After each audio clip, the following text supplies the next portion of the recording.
You see, that was why the children of Israel wanted to have a king. They had actually rejected God, and God gave them what they wanted.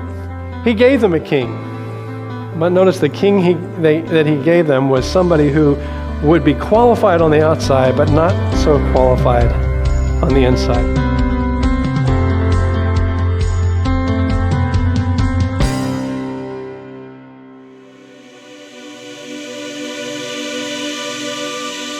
What does anyone do who's looking for the ideal candidate to pass the baton of leadership from one generation to the next?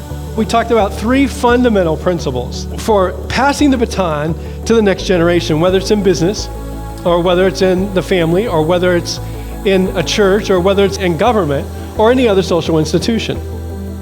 What's the person who you don't want to pass the baton to? Scripture gives us a perfect example, and it's found in the Old Testament, and the name of the person is Saul. He was handsome, he was tall, and he had wealth. So on the outside, he was the perfect candidate for king, especially if your objective for choosing a king is to have one better than anybody else. You see, that was why the children of Israel wanted to have a king. They had actually rejected God, and God gave them what they wanted. He gave them a king.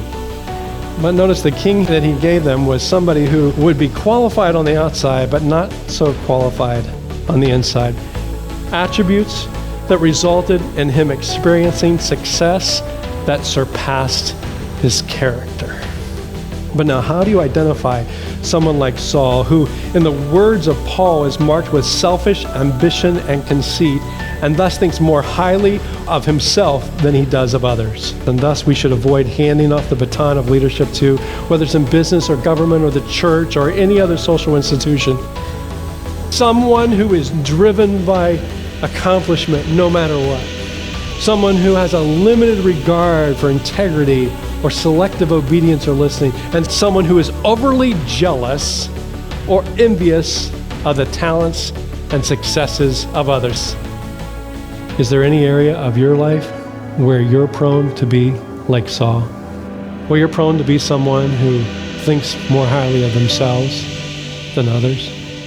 If there is, then my advice is not to harden your heart and make excuses like Saul did. But while you can, soften your heart and hear the words of Samuel and confess your selfishness, your selfish ambition, and your conceit, and ask God to help you by His grace to be more like Jesus and count others more significant than yourself.